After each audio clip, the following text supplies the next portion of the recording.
Hello students.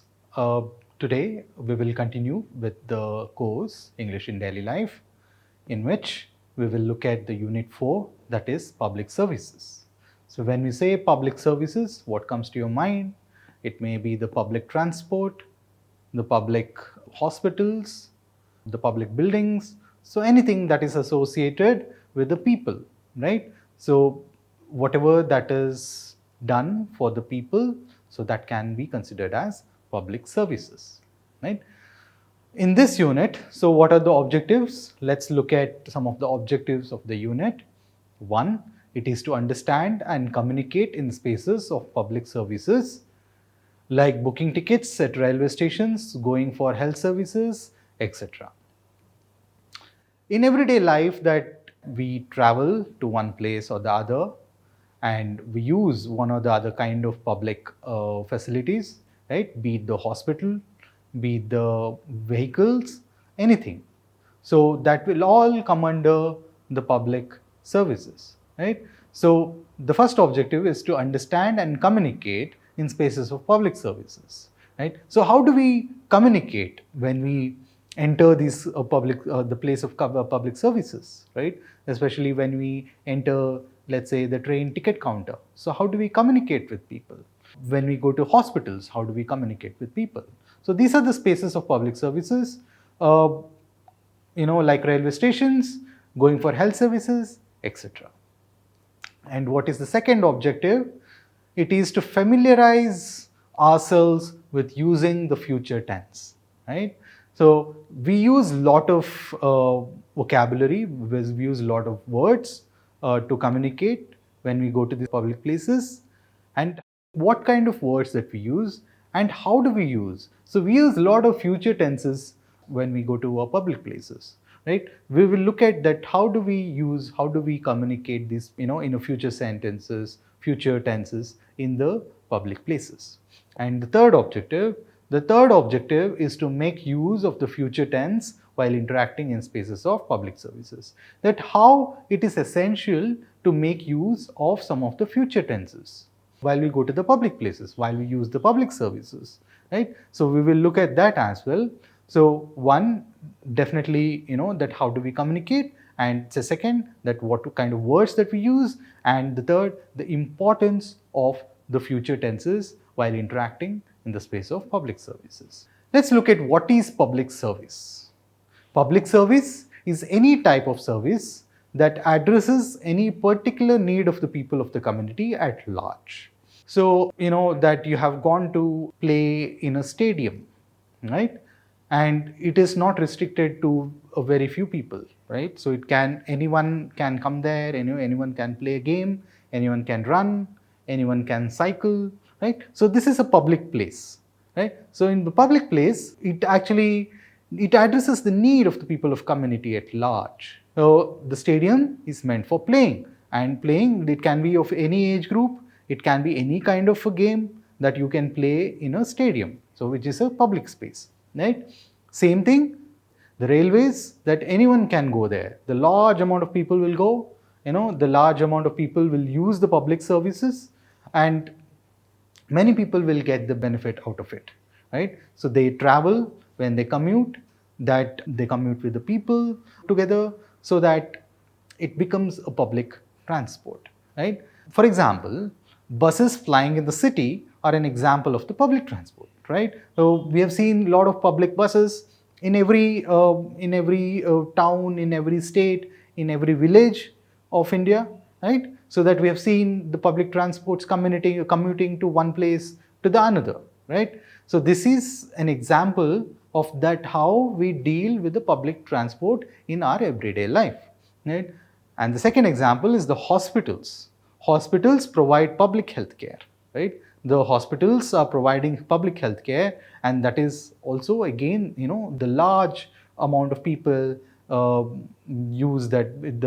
the benefit out of the public health care, right? A large amount of people go, and it is meant for serving large amount of people, and that is why it is called the public hospitals, right?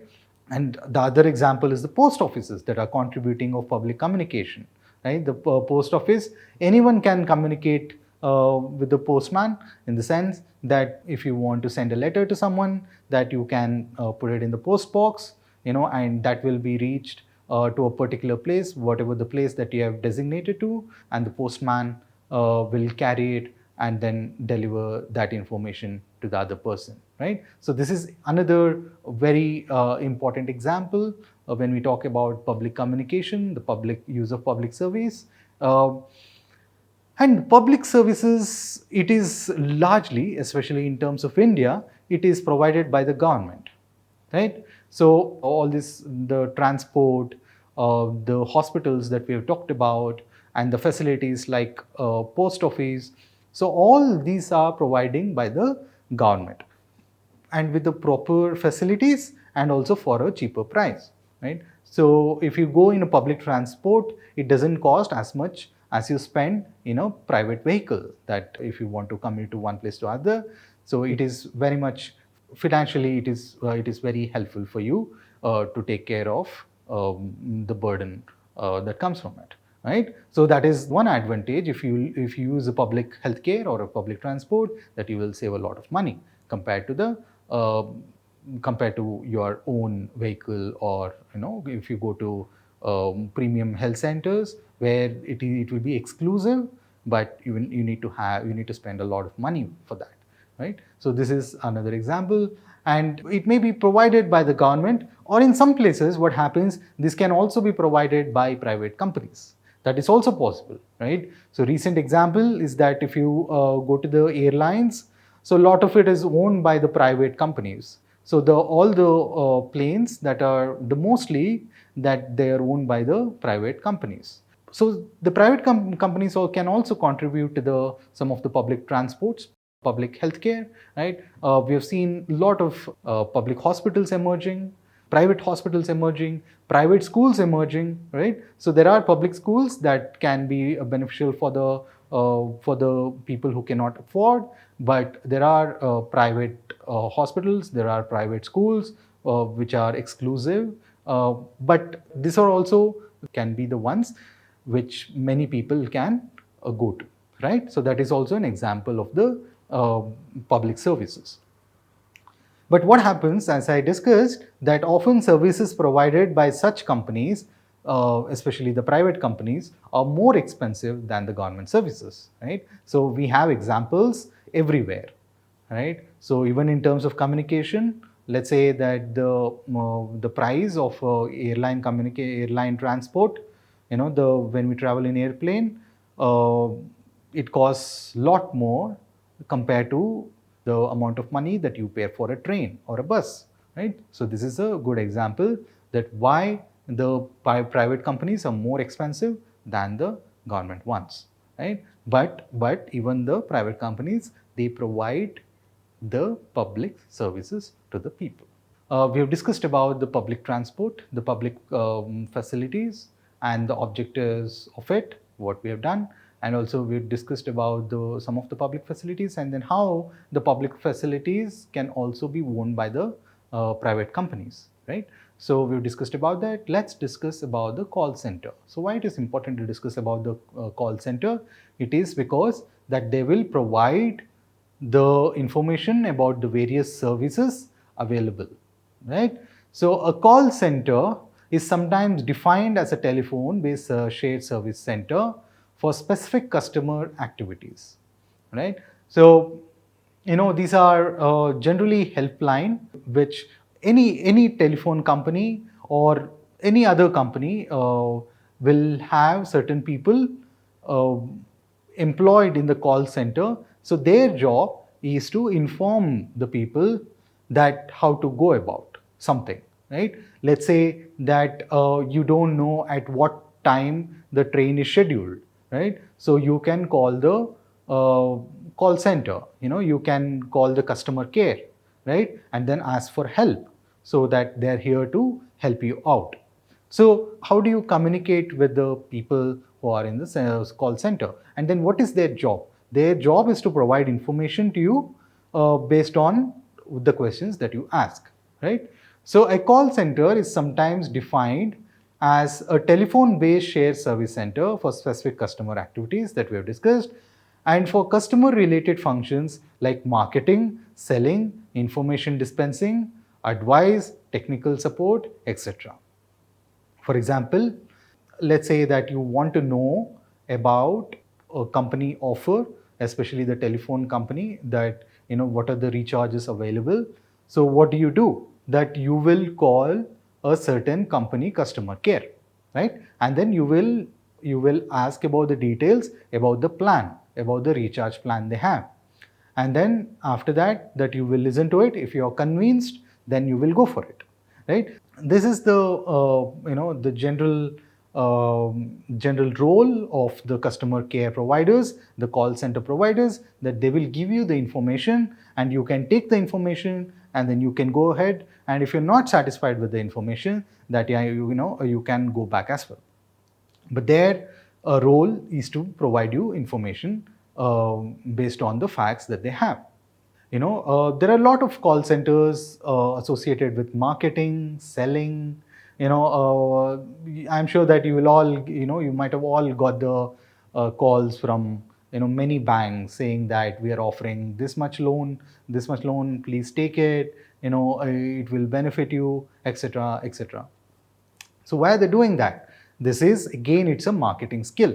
So when they do it, they know that the customers will be attracted to them, and then they will be aligned to affiliate more towards their companies, right? So this is one of the aspect. And other can be the information dispensing. As I said, that you can ask about any services, that they will help you with it. They will tell you what are the kinds of offers are there, and then how do you go about it, etc. The same thing with the technical support. Let's say that your laptop suddenly stop working, and what you do is that you will suddenly call to the customer care, right? You will call the customer care of a specific company, where the person will inform you about what can be done about it. If it is a serious problem, then you would have to take it to the center physically, but otherwise they can give you directions, and with the help of that you can solve the problem, right? So same thing with selling. As I said, that the many companies uses as advertisement. They will talk about the fancy the products that they have come up with, and then they say that you can take this product because it is wonderful, etc., etc. So we've seen so many products like that. So it's all there to attract the customers to a particular product, right?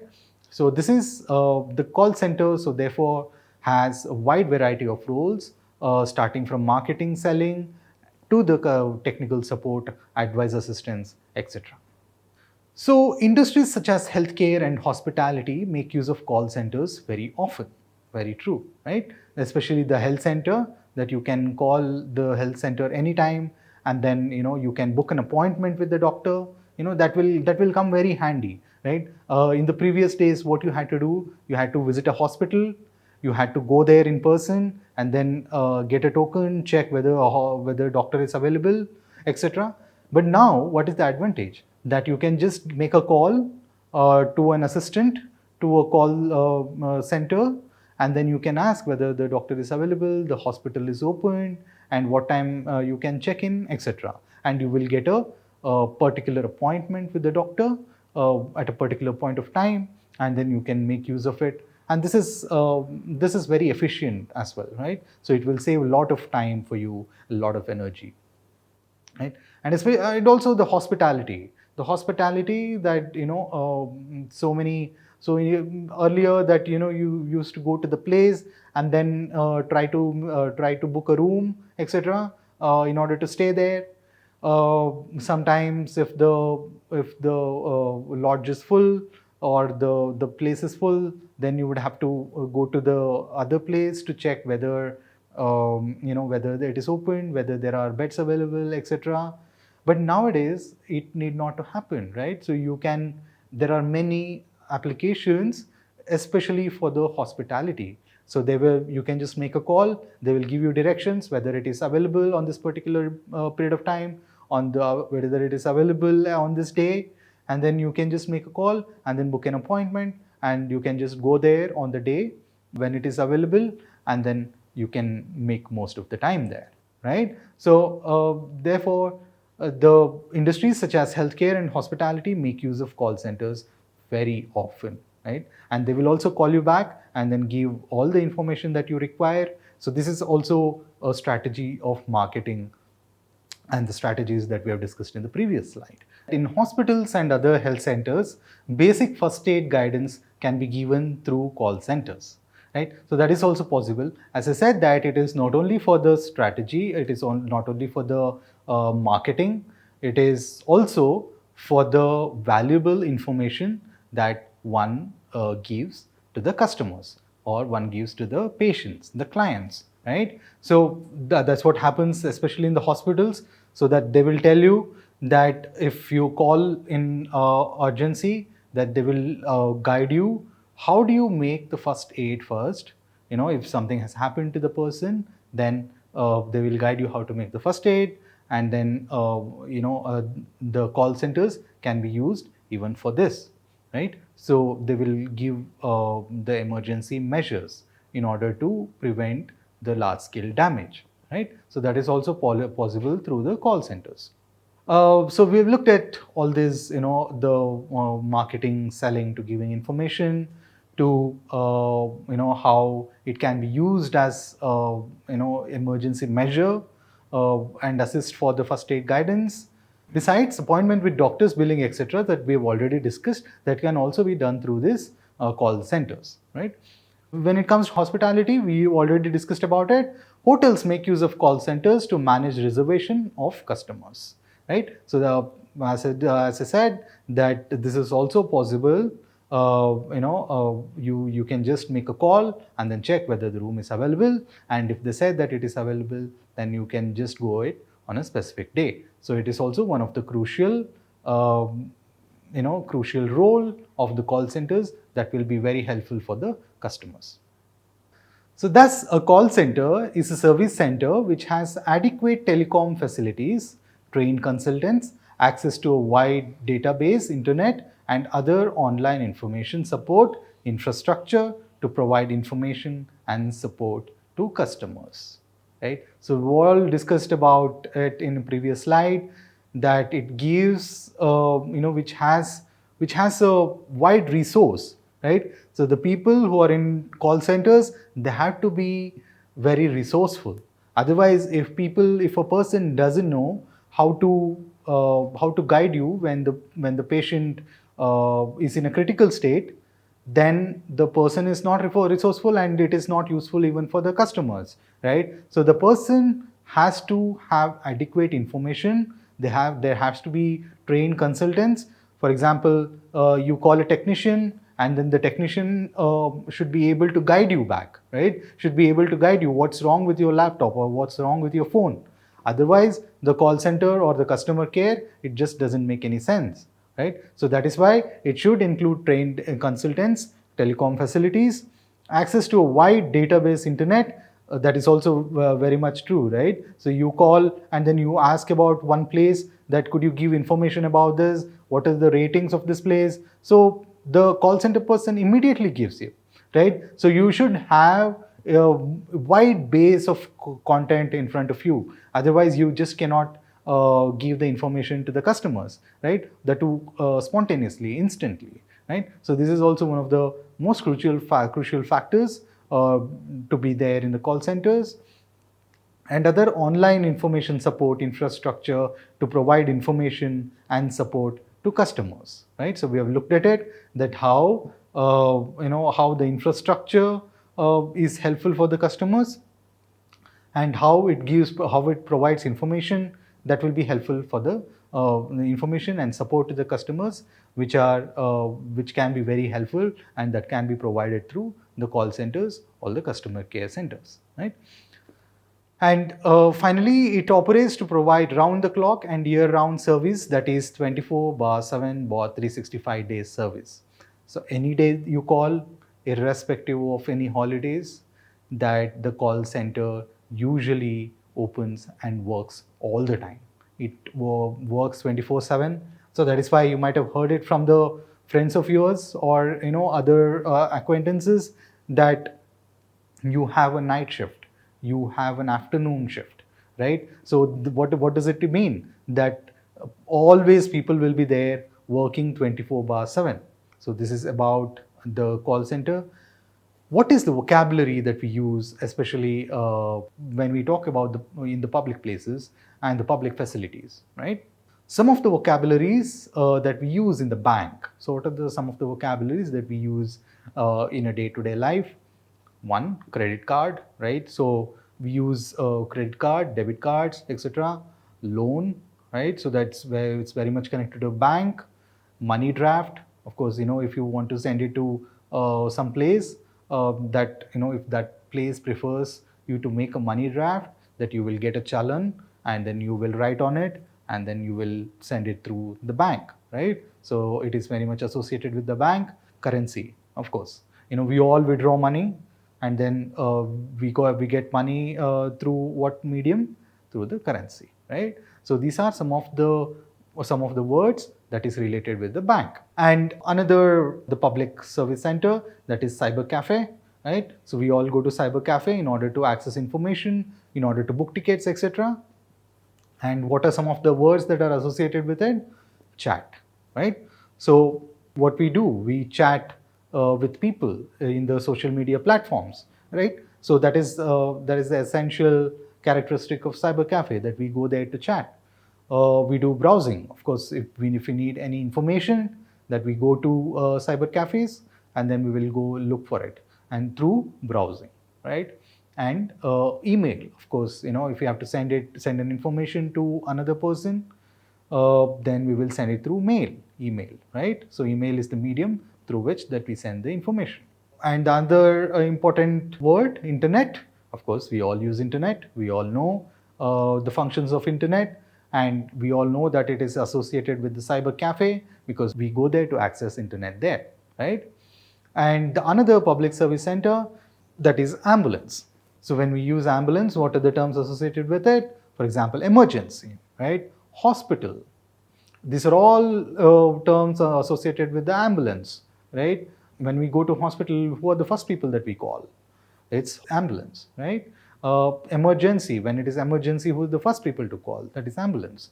Oxygen cylinder, of course, again the emergency situation, when we need our oxygen cylinder, we call the ambulance. The first aid, of course, we try to make a first aid, but if it is not possible for us, then the first people to call is ambulance because they are instantly available.